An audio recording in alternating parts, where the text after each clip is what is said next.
Madame, Messieurs, bonjour et bienvenue sur Sangoya Congo, chaîne Kabolarana Bino, actualité de tout ce qui se passe ici en République démocratique du Congo. L'honneur est le nôtre de recevoir aujourd'hui dans une de nos émissions, il a beaucoup de titres, hein. Actuellement, il est sénateur, il a été gouverneur du Kasaï central, il a été ministre des Sports de la République démocratique du Congo. Avec lui, on va parler de la majoration des émoluments des députés nationaux, la suspension de l'élection du successeur de Jean-Marc Kabunda. On va également parler de la nomination des mandataires Nao et Taliba entreprise publique, Tokolobéapé, dossier Vital Kamere, gestion et à Kasaï central Tango Azaki gouverneur, gestion et à Kasaï central Tango Akei, à Longwe gouverneur, mais aussi pendant qu'il était ministre des Sports, Binomoko Boye, rendement et équipe nationale, Kino Lelo, et ça va sujet Oyoebe, Tokolobélango, puis pendant le blanc, Toyambi Monamboka, Denis Kamba, Imbote, Boye Bolamou. Mbote, merci beaucoup maman pour l'invitation. Mbala Libosona, les gars, émission Nabino, dans les réseaux sociaux. Merci beaucoup, mon amboka pour la kondima koyamba biso panayo, mais aussi pour la koyana na mituna na biso motuna ya liboso majoration des émoluments et à députés nationaux, mais pour quel objectif? Merci beaucoup maman. Oui, au Bosana il fonctionne en amour, il peut député national 2006-2011. Et il au quotidien parlement, l'Assemblée nationale la première législature. Président le président Vital Kamere. Le président Vital Kamere et Razolo Bamakambo salaire. Il y a batukuna na kati ya na prison place bazalagi alakisa ki geno to na esprit moko to ya ko nivela ka batuka par le bas to sala ke ba bazana se ba mata to ko mape batu to ko bino lelo ba salaire ya ba parlementaire ya Union européenne kombi batushaka ko ba parlementaire ba mboka musu kombi batushaka ngana autre exemple muke lokola mboka lokola Nairobi na Kenya kuna na Nairobi parlementaire na bango non seulement atushaka montant moko boye ou déjà il équipe plus de $10,000 mais apparemment so erazo kende ba vacances parlementaires azo na cagnotte moko boye pour na osala ba action on a kuna ba député ya mboka na bazonga au moins mutu ata 5 législatures azonga parce que il accompagne le gouvernement boyoka ka motema mabete boyoka président de la République Félix Antoine Tshilombo Tshisekedi era sa communication devant congrès alaksaki ba souffrance ba difficulté ni ba député na ba sénateur ba koza nango mokonza mboka lobaki yango boyoka ndeko na biso Jean-Marc Kabunda vice président de l'Assemblée nationale alobelaka yango eza makambo elobelaka nango parce que les fonctions politiques faut pas qu'on compare yango na ba fonction ba carrière mutoye abando sala musala na chef de bureau chef de division carrière réseau kineti ba directeur ne ba okomelaka na mais eza par rapport à mandat elo oni aozo constitution sali non et moi na mazo comme na ba fonction na azana ba montant moko boya azana ba possibilité moko oyo ko sala teke no musala na ebunga mais mabe ya mboka na biso tande nini c'est la sortie moi na ko comprendre te mboka na biso to komi ko gérer yango na ba réseaux sociaux mukanda présidente de l'Assemblée nationale a comme le premier ministre a comme le vice-premier ministre ministre ya budget et ko comme na ba réseaux sociaux ndenge nini au monde l'État est au Koufa. Donc l'État est au Koufa. Bon moto l'État est au Koufa. Donc bazo trouver le log non tout se gère dans les réseaux sociaux. Premier ministre a comme Mukanda dans les réseaux sociaux, président de la République a comme réseaux sociaux. Donc il y a un dépôt nanga aspect à l'Icamonazole on a marqué on a que non vraiment quand on a État ils ont dans la société. Mais seulement mieux vaut que non ba o bazana muke ba mataba région de Bamuzuzu. Mais que ça la tête que nous ba bazali kolo ba kitaba ko kitanase de sorte ba fonction de malamuté. En plus aussi par rapport à communication à l'Icamonais Zaïmabé. Communication à l'Icamonais Zaïmabé. Mais si on a très bien Banama dans l'Assemblée nationale, je ne crois pas que Batouchaka pas même pas plus de $5,000. Même pas, mais Bisso est le côté qui n'a pas président Vital. Comment dit ce président Vital à l'Obagi Likamona est le côté qui n'a 2006-2011 directement. Nous sommes dans Nissan à Sika. Jeep Nissan à Sika. Beta on va combo na kina. Mututu Jeep Nissan à Sika. Na salaire aux permettre que nous mutoko se retrouver. Parce que er mutoko dans vacances parlementaires. Travail vacances parlementaires en Boka na biso zakande ni. Er mutoko kita. On a toujours moi elamba, moi savon. Donc à somba de sorte que ne peut ko pesa ba partenaire na niveau à base.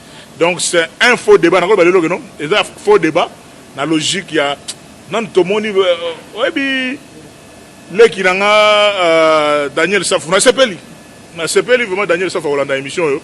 Les lois commis député national na mon azur micro robé dans le solomé petit frère a dit que série mo bi no vieux obi botambola na ba 40 est-ce que ça to sepelaka en conclusion sur les cambo ezalo la master na wa zeka lobaga motema mabe vous comprenez lelo soki ozo 10 000 dollars sambela ke au perdant na C soki ozo 10 000 ozo 8 000 ozo 5 000 ozo 2 000 ti ozo peut ozo 500 mais mutu selon ba fonction nenga osalela to confondaka pe ba fonction politique de la fonction ya administration.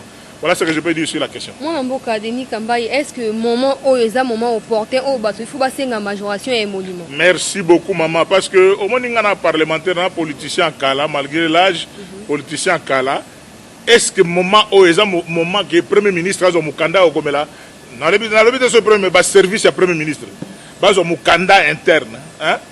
Vous comprenez le niveau? C'est-à-dire que non, mukanda ou tu na premier ministre Mboka moko boye. Bazo traitant on a ministère il y a budget moro mais et comme les gens les réseaux sociaux to commencer là débat où est l'administration les réseaux to ko lo bageno li kamona ko le kana ngope na ndenge ya kuzu na cadre ya babenga onini collectif budgétaire parce qu'il y a beaucoup de choses au moins être traitant à budget anako ba makamusu to ko maka kuna ba fonds moko to lo bane ba fonds secret de recherche FCR on a beaucoup expliquer la population comprend dedans. Fonds secret de recherche, c'est ça le président Vital. Par exemple, le président Vital a dit que non, à un bureau de la présidence de la République, moi 400 000 $, moi voyez, mais 400 000 $, les années, tous les Africains, Mututu et la Yogota Mokonzi, avant Abima. Et vous avez dit que je attendez pas, avec moi 1000. Mais 1000 là, c'est ce qu'on appelle fonds secret de recherche. Bon, ça va réunion Mokoboui. Bon, ça net ici, il faut un babino, tout ça. Il faut un millénaire. Beaucoup de sièges dans le Grand Kassai, dans le village Grand Kassai. Mais quand je suis là, les à côté nous sont les seuls à Magandé. Tous les gens qui ont nivelé mon kili, na ko matalikolo, bato se retrouver qui ko kitara badonase. Et ouais, PCP ma beza que non, pendant que tout le rabambongo ba Covid, ba nini na période on a ça va part des choses. Les moments n'étaient pas bons, mais les besoins, ils ont besoin réels. Ils ont besoin réels. En plus, pour nous, ma belle a trouvé un sens, comme on a ma solo et gestion en boca dans les réseaux sociaux. Au début, on a Soudan, Mobutu a signé un déni. On a le directeur de camion a signature à Nîmes, signature à Moulumbalouko, mais oh, il y a biso, les lots, nous sommes polele dans les réseaux sociaux. Donc, Moukanda Goutou, nan ne peut pas réponse de comment déjà sur les réseaux sociaux. On ne gère pas comme ça. Mon Mboka Denis Kambaye, suspension à élection, il y a successeur, il y a Jean-Marc Kabounda. Kabounda poste, il y a premier vice-président et Assemblée nationale. A saisi ça qui conseil d'État, il va suspendre Rango. Mais Mme Janine Maboun, dans sa qualité de présidente de l'Assemblée nationale, a accepté qu'il décision en a été. Les jours qui a suivi décision et conseil d'État a convoqué sur base d'un communiqué, député il y a 11 heures pour siéger pour l'élection. Est-ce que avant tout côté na esalemi ou pas, il y a une façon de déclencher bras de fer entre l'Assemblée nationale et puis Conseil d'État? Nous avons continué à tous les niveaux. Nous avons 4 institutions dans Boga. Institution à Yambo, président de la République, institution à Mibale, Parlement, donc Assemblée nationale et Sénat. 3e institution, exécutive, donc gouvernement. 4e institution, cours et tribunaux. Ce qui est potanaka ndenge mboka na biso ndenge ezokenda na kaka boye. Ko potanaka bato ba ko sala boye bato libana ndeba ya récupérer makambo. Qu'est-ce que je veux dire par là? Même la Bible biso to tangaka, un royaume divisé contre lui-même ne résiste jamais à l'attaque de l'ennemi. Lelo bato bazali kuna na poto ba États-Unis na ba Europe ba Belgique ba France, o ba calcul na bango ba ko sala sur papier ba lobi ke Congo eza munene. Vous comprendre? Ba Congolais ba fongoma. Ce n'est pas pour un problème beaucoup de dans téléphone. Net ce qui s'est passé là. Article na constitution article 68. Il y a constitution na biso. Oh garant ba bon fonctionnement ba institution ndenge ezali président de la République. Ce qui koyoka na ezate entre institutions, cours et tribunaux. Il y a un pouvoir judiciaire. Cours et tribunaux. Na institution parlement. Par contre, il y a une conférence institutionnelle. Bon, kutani on a que non, mokonza mboka oyo non, bino ba juge bo sala boy, bino ba parlementaire bas. Donc on a comprendre te. On dirait mboka na biso on dirait ba kangi biso la moko ya mwindu na ilongi. Toko kende ka bulu yeke. Toko kende bulu yeke na ndeni toko landa makambo yo. Bato ko sepema na bato ba betaka mais era ko yinda. Toko betaka lisolo ka bo. C'est ça les Congolais. To fongwa maka après que mutu muso libanda sabendi masolo. Lelo bato na biso bazaka libanda. Moi je le dis sans parti pris. Nous avons la majorité, coalition, FCC cash. C'est la vérité. Mais ceux qui bandent qu'on a cash, baza pridenté. Il y a aucun makambutu avant que ça qui y a une politique et ça la raté. Il y a des prêtres. Nous comprenons ma mnengezalité. Na FCCP, so ba kotala le malamuté. Na lamuka pe so ba tala malamuté. Oye magamba 60 65 ezala boye. Kasavubu, Mobutu, ba premier ministre ba Kimba banani. Oyoka o azobenda lisolo boye. Oyoka troisième la Rome ya les bino ba politicien bo vanda nan. Ba tu faut mboka eza perpétuel recommencement ka ndenge zaka boye. Depuis to comme si on a 60 ans. Hein? Les 30 juin to ici 60 ans. Tous ont indépendance en 1960. Tous ont que déjà 60 ans déjà et to comme déjà ba les 30 juin ya mbo ya année. Mais ce que les politiciens doivent comprendre que comment on a un dépassement d'esprit. Tout ça, la séparation des pouvoirs. Parlement, ils ont la cour des tribunaux, la structure, nous sommes. Si on doit respecter ce que. Si on doit respecter la constitution, il y a deux fois, on appelle ça exemple, maman. Les Cambodgiens qui ont l'Assemblée nationale. Les Cambodgiens qui ont l'Assemblée nationale. Mais il y a des sénateurs qui ont la Kati. Il y a des collègues qui ont la commission, qui ont la réunion de la commission. Vous comprenez déjà que non? Au-delà de la mesure, pour empêcher l'Assemblée nationale, on peut appeler Madame Présidente, le premier président, Masolo, Mboke Tambola Masolo, Naki Yankete, maintenant si vous qui Yankete Obima, et puis il faut les lots. Les sénateurs vont se plaindre. Qui va y la commission à Bango Banga Basala. Sénateur a rien à Sala Moussala. Mbila au Kangi Palais du Peuple Mobimbo. Ozobo Sarageno, bâtiment, Sénat, ils ont la carte, Assemblée nationale, ils ont la carte. Assemblée, Sénat, ils ont trouvé que le bazar est préjudicié dans les Cambodgiens, les sénateurs. Mais le Congo a donné un mboka motema mabe. Les Congolais, c'est quoi? Pour mon avis, les Cambodgiens, ils ont la carte. Ba parlementaire ba liaka trop les lobbies sur la carte na ba Eliezer ba côté na carte assemblée nationale na ba nani ndeko na biso muso leki na ngao nani ba Eliezer ba Daniel Safou ba za na ozongo na ba mama sa muso lelo ba za ba député national ba za ba député national ba na discours ba za ko libanda masano ba ko mina c'est ça les Congolais biso to yebi ba tourner to zalia to lo ba kana mukuse mama la réponse to zonga batu Toto Samibe Kwamboka. Ce qui est ma logique, il y a un qui yanké. Oh, biso catch toi ba yanké. Biso FCC toi ba yanké. La Mouka toi ba yanké. Toko Sutuka. To bandobeta ma solo.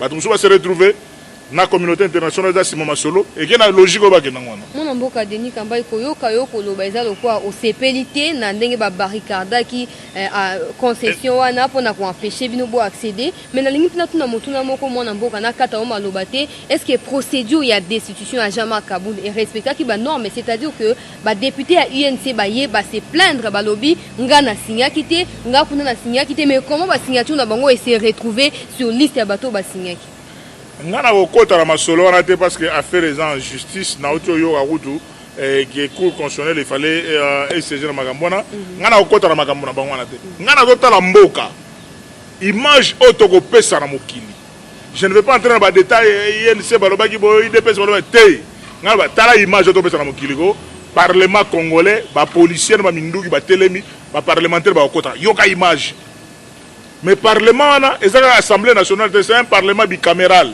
on a kati na bango sénat pe ezali assemblée nationale ezali ba sénateur ba ye baza considérer baza kudu na dossier ya makambo ya élection ou pas élection ya Jean-Marc Kabund kuna na assemblée nationale ba bina bino pe boko kota te mais na moni bato bavandi na coin nguma bako beta maboko bako sepela attention nzete o nengo matelaki yebake yango pe nengo okitelango. C'est-à-dire quoi? Dans la vie, il faut qu'on soit humble, qu'on soit toujours humble. Je suis un homme de dialogue. Il y a un tambola tous les jours dans Matthieu 5. Et ceux qui procurent la paix parce qu'ils seront appelés fils de Dieu. C'est-à-dire quoi? Mboka na biso za mboka masolo. Depuis 60, tout ça va conclave de masolo. Ce qui likambo simbide. Yango conscient biso elengi nango malgré plus de 200 articles les gens elengi conscient. Nous avons un garant de bon fonctionnement des institutions, le président de la République. Le président de la République a le bâtiment makamana na kota ngote et taliban institution. Non, c'est lui le garant.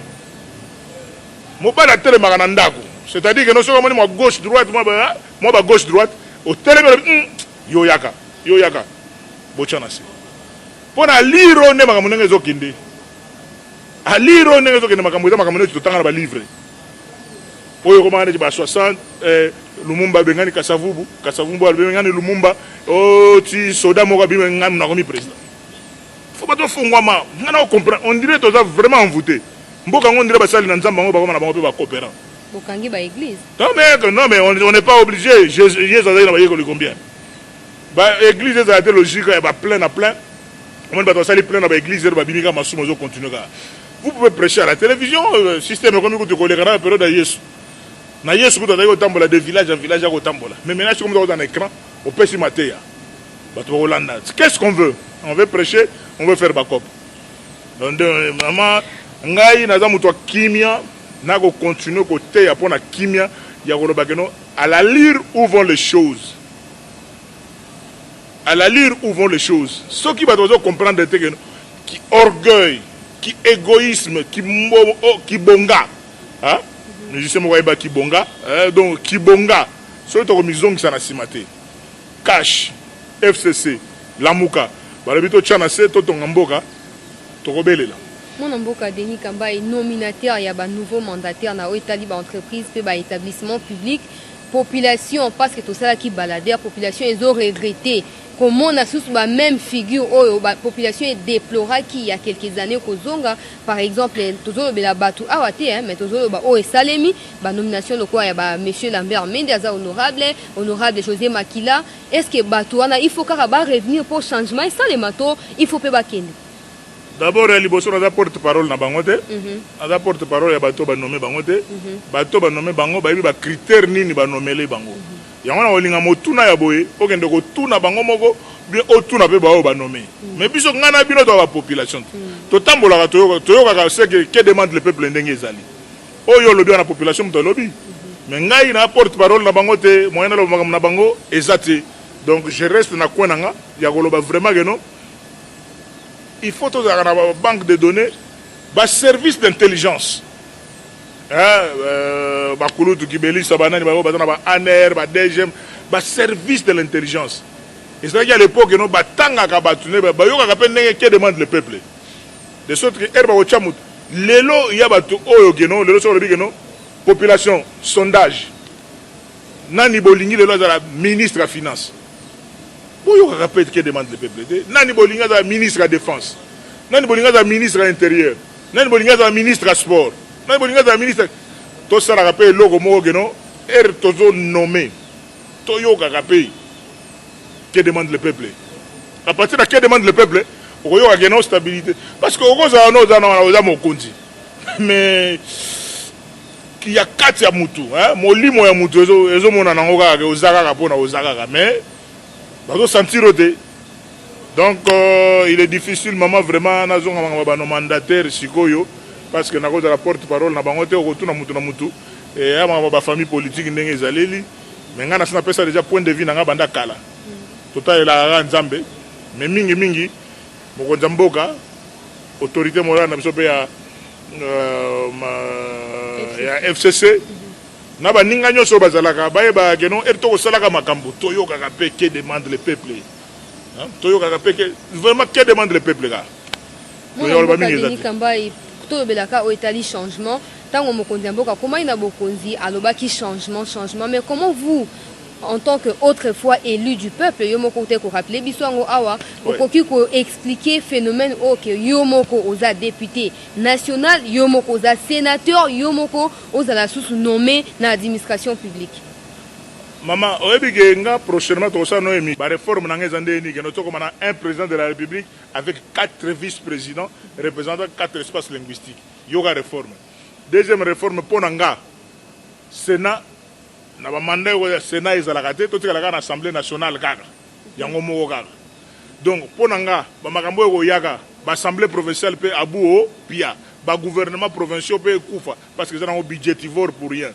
Ba gouverneur de province, tous on même à l'époque ba deuxième république période de maréchal, ba gouverneur de province ba comme des personnalités nommées par le président de la République sans tenir compte de ba origine na bango. Parce que maman, et lo konga deni kamba na ko banga ndeni. Que ce qu'on a gouverneur de province sur tous les lots, comment se comporter comme un petit président dans la province. Donc des dictateurs, ils s'imposent sur donc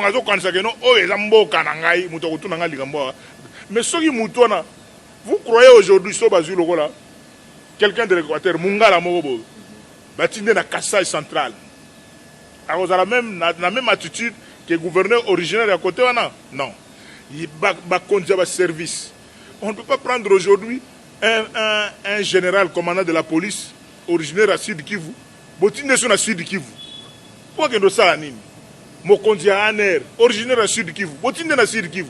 Donc il y a des biloko comme oh mutu nanga ekoningana. Ngai ba réforme nanga nazo kumbela yangoana. Parce que nous ne pouvons pas continuer à faire la même chose. Mutu a changé à peine ba idée na ye.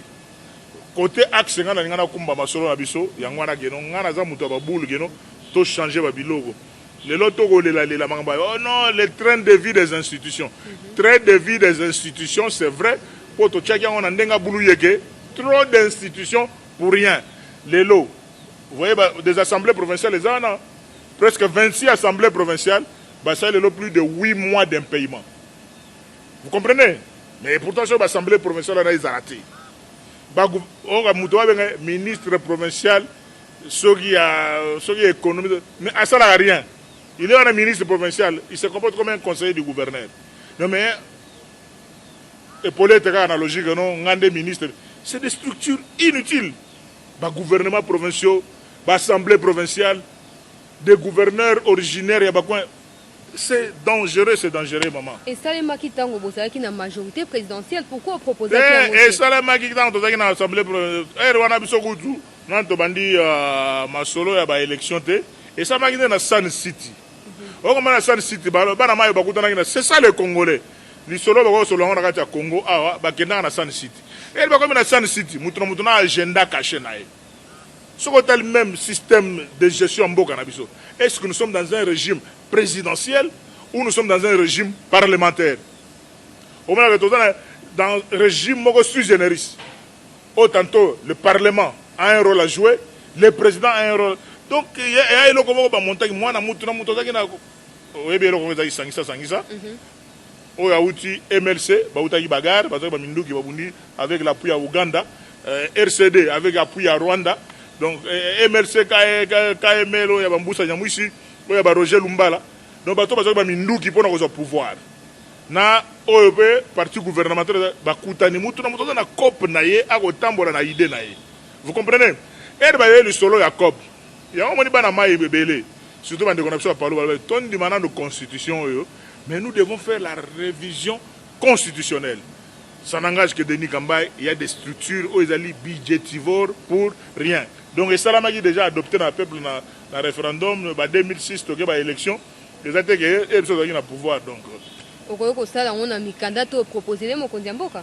Idée n'a donc ils ont réflexion ont déjà bandakala, na ça déjà point de presse mon boy pour nouvelle la refondation de l'État, n'enga na zomone la yango, na ko sala ba communication nanga, na ko tina ba étude na so bana mai ba wondima. Pour tout ça, la révision constitutionnelle, pour la haute au monde à Mikolo, tout le monde a un sous après 2023, 2028. Parce que le risque, c'est quoi? Les leçons continuent à avoir un budget bimi, plus de 45% de budget qui a rémunération. La rémunération, tu fous à député provinciaux, tu fous à bureau na bango, tu fous à gouvernement provincial, tu fous à gouverneur élu. Non, il faut que ces choses-là changent. Même au niveau du Parlement, notre sénateur, au Sénat, il faut le Sénat, il faut le Sénat, il faut l'Assemblée nationale. Assemblée nationale, un président élu, Assemblée nationale et des gouverneurs de province nommés. Mungala akena mboka ba Swahili, Mswahili akena mboka baluba, Muluba akena mboka Mukongo. To ndeto ko garder unité nationale. Soki kaka boye kidiba kana tozo kendeka na nenga kidiba boye. C'est très dangereux. Mon mboka Denis Kamba, dossier Vital Kamerhe et dossier 100 jours. Mon mboka, est-ce qu'il y a un parallélisme à faire entre état des droits au Mokonzi mboka linga instauré na procès au Maman ya liboso na pesi président Vital Kamerhe place azali mbote mingi. Exactement parce que moi, je suis place non, c'est un homme que j'ai connu dans ma vie et dans l'Assemblée nationale. Le président Vital Kamerhe, c'est un homme de cœur. C'est un homme de cœur. Ma besoin en a vu à Moutouté, mais je crois que l'affaire est en justice. Je dois ça la commentaire. Mais oh, alors vrai que non, est président de l'Assemblée nationale.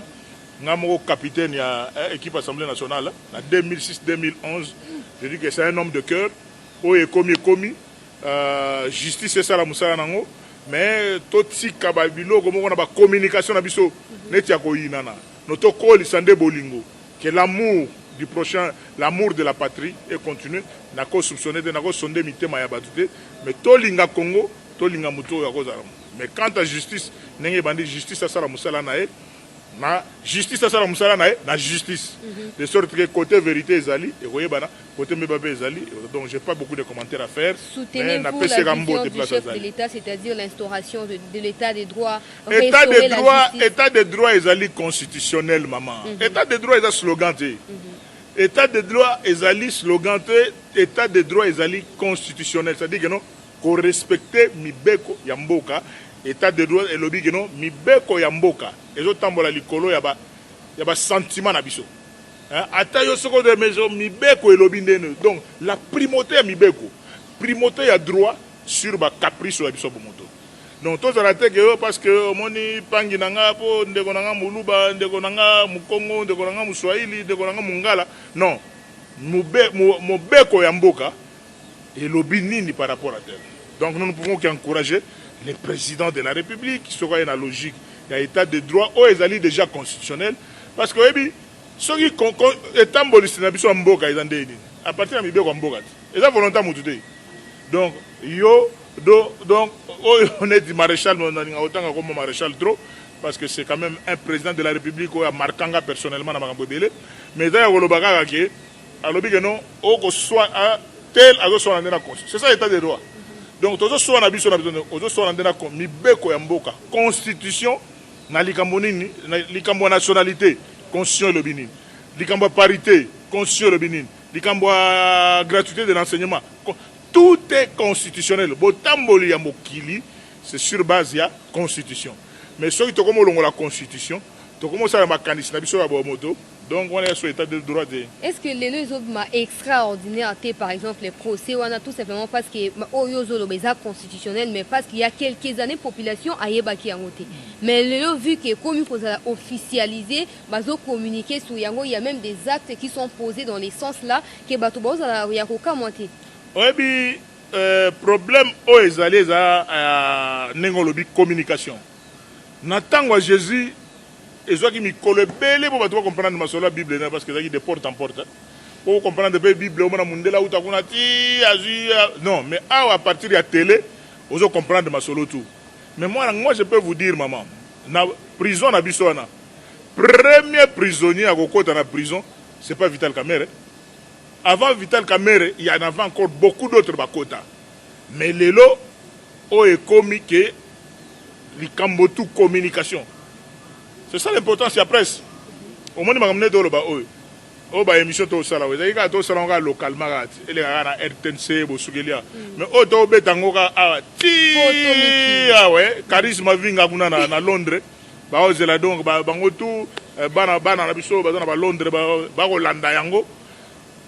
voilà la différence. À partir de la communication,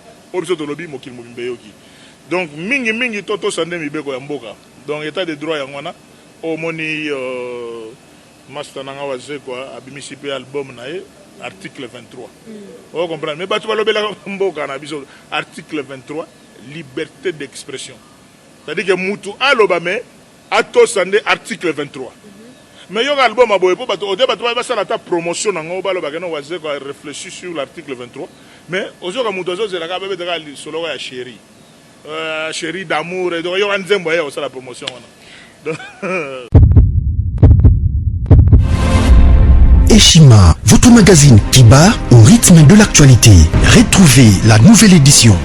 Exclusivité, l'an 1 des Baseya Nenanga. Métamorphose et décollage de la province du Haut-Ouélé. À la manœuvre, Christophe Nanga. Avec abnégation et patriotisme, les gouverneurs Baseyan est déterminé à lancer la province du Haut-Ouélé sur la voie du développement intégré. Interview, prise en charge des malades, la maîtrise de la propagation du coronavirus. Docteur Eteni répond à toutes les questions. Économie, la baisse des prix, les combats permanents d'Acacia, Bandoubola. Dossier Eshima, mécanisme national des suivis historiques et réalisations. Focus, Sele Yalagouli propose des nouveaux paradigmes de développement indispensables à la relance de l'économie. Nation, championne du social, Agnès Mouad Nawej et la CNSS offrent $1 million dans la lutte contre la pandémie Covid-19. Moussa Mondo sensibilise et prend en charge des personnes vulnérables. Parité, Olive Lembe Kabila, modèle de générosité et d'entrepreneuriat féminin. Afrique, un déconfinement aux multiples facettes. Retrouvez l'intégralité du magazine Eshima dans les kiosques. Eshima Magazine, un nouveau standard d'information.